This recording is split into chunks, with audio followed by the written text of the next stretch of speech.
Now to the Aussies living in Bali's harsh lockdown. As the holiday island is ravaged by its worst wave of COVID yet, expats are uniting to help our Balinese friends. This is without doubt one of Bali's busiest roads. There's usually bumper-to-bumper traffic here every single day. Unfortunately, the Delta got ahead of it all and we're now back in, big numbers of infections, back in lockdown. We had a lot of hope in the beginning and hope seems to be slipping away. This is not how most people picture the idyllic holiday islands of Indonesia. Our hospitals are under pressure because they're running out of oxygen and all the ICU beds are pretty much full. So it's quite serious. Mass graves as the death toll from COVID-19 soars, while poverty rates also hit record highs. I've never seen anything so grim in my whole life. Australian chef Dean Keddell has lived in Bali for more than 15 years, but he and his family have been living in lockdown for the past 18 months as the country currently goes through its worst wave of the virus yet. Things are dire, things are uneasy, people are stressed, people are nervous, people are worried, and there's very little hope. His two children have been homeschooled since the pandemic started. And here we are, homeschooling. It's been 15 months of this. They haven't been able to see their Australian grandparents in more than 2 years. Yeah. Hey, Mum and Dad. We miss you very much. It's hard on my parents as well. My kids are my parents' only grandchildren. They don't have any other grandchildren. Dean owns 2 restaurants in Bali. They've been closed since COVID hit the island. Streets which used to be bustling with tourists and locals, now eerily quiet.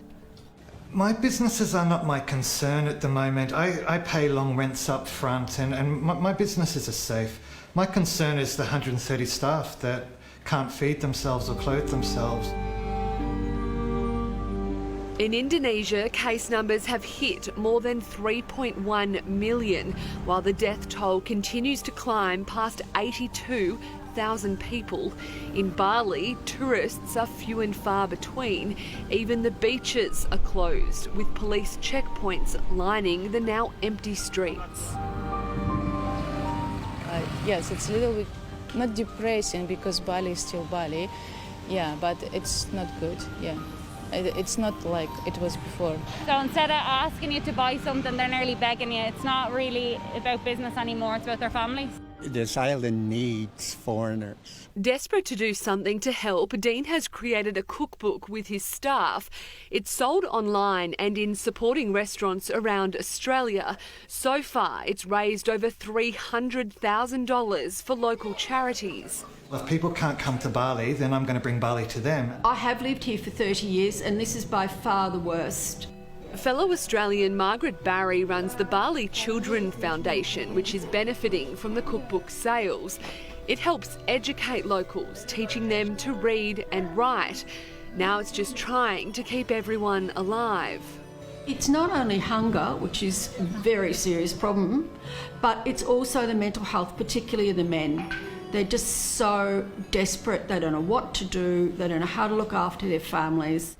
Today the team is packing a truck full of supplies to take to some of the hardest hit parts of North Bali. This time, every time we think we're close to a rebuild, it just gets smashed and we're back into disaster. There's no way we can predict hope at this point. 3 months ago, locals were hopeful for a travel bubble with Australia to bring the island back to life. Now the thought seems a long way off. Everyone wants the tourists to come back, they want the Australians to come back, but number one, we know that we're not in a condition where we can ask people to come back. And we know that when people can fly, I believe they're going to get on that plane and come. They seem desperate to come back to their favourite holiday destination.